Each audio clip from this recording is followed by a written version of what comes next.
This is going to be a great Super Bowl. Imagine trying to challenge Patrick Mahomes Yeah. in the offseason. Well, he challenged himself. Yeah, but try to build that playground for that kid. Any chance of this game being a blowout either way?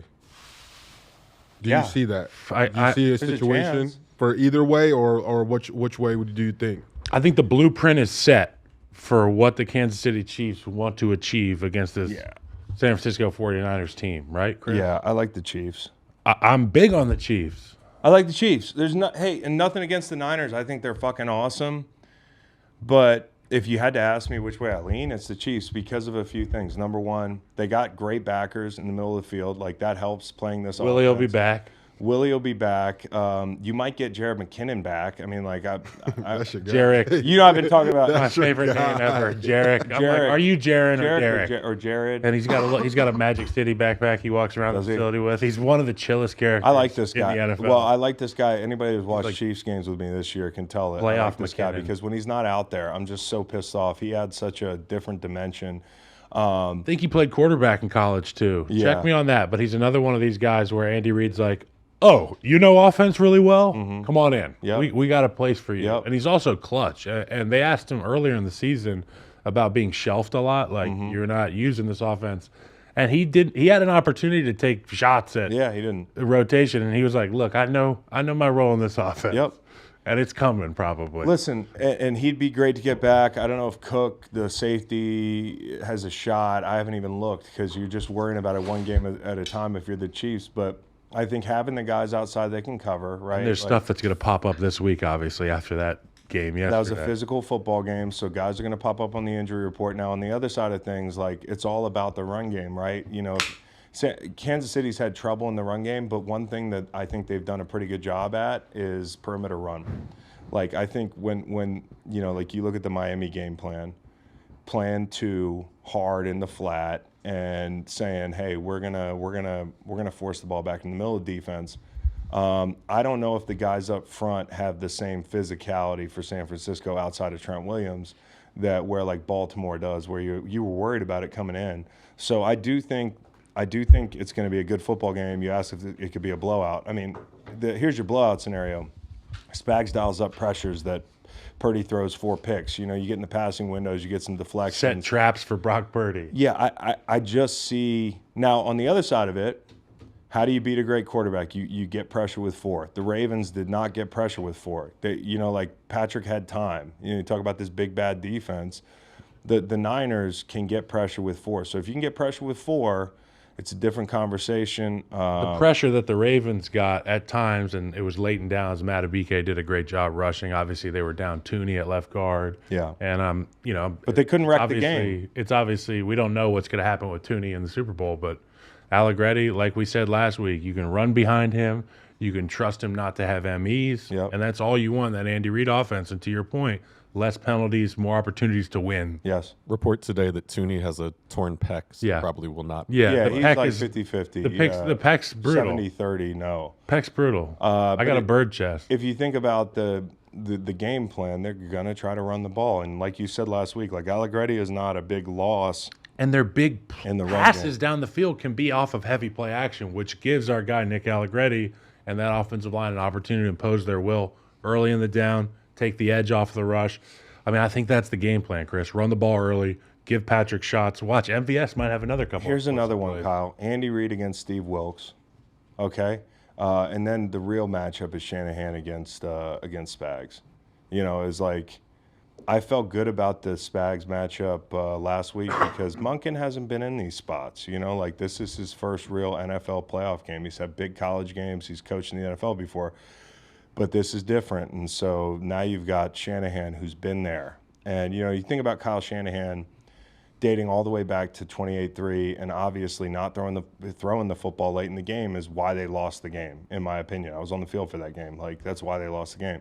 And you could put that squarely on – some great rushes. Well, you could put that on Kyle Shanahan, Trey Flowers. You could put that on Kyle Shanahan. Sure. And, you're talking about 7 years later – you're back in the same situation.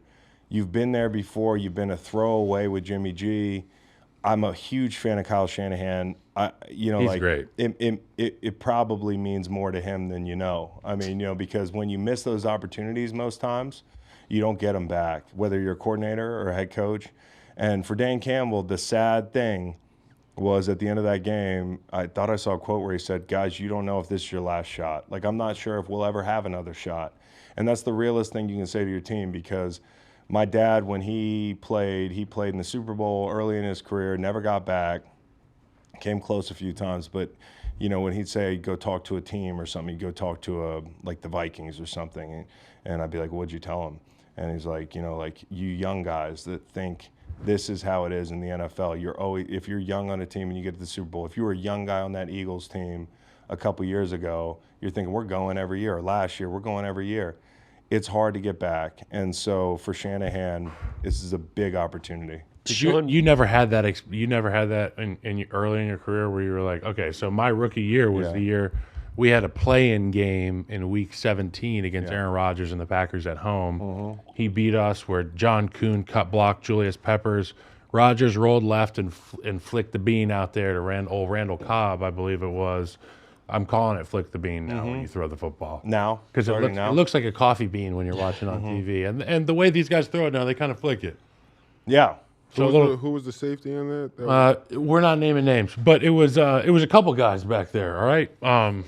He just flicked the bean. Miscommunication. He flicked the bean out there. But the point is, I was a young player, and I remember telling my other rookie, Jordan Mills, I was like, we'll be back next year. And I think we went 3-13 next year. Mm-hmm. So to your point, the opportunities are few and far between in this league. But I think Jared Goff has done enough to prove that he's good enough for Detroit, just like Dan said. And you were kind of on the fence about, like, we drafted Hooker. Like, is Hooker going to flick the bean? You like this this team? Like, you like this? Now Jared Goff. Etymology. Now Jared Goff gets to flick the bean for the foreseeable future because he's played well enough. Mm-hmm. And like I said, if guys make catches in this game, great. I think they win the game. But they didn't make the plays that they had to make, and Brock made the plays. It's just like Jordan Love didn't make the plays last week. The quarterback didn't make the plays. As bad as you wanted to say that Jordan Love outplayed Purdy because he played like dog shit for a few quarters, the most important quarter is the fourth. The most important half is the second half, and Purdy played his best ball in the second half. It was really telling to me. The one thing that's important, as you understand, is the emotional intelligence and being present in the moment and not getting too high, not getting too low. And at the end of the game, Niners get the ball, and they're going to run the clock out. They're going to take a couple knees, and the game's over. And you can see how calm and present in the moment Brock Purdy is until the very moment that his knee hits the ground. Yep. And once his knee hits the ground, he explodes. Yep. That's a guy who's been there before. Yep.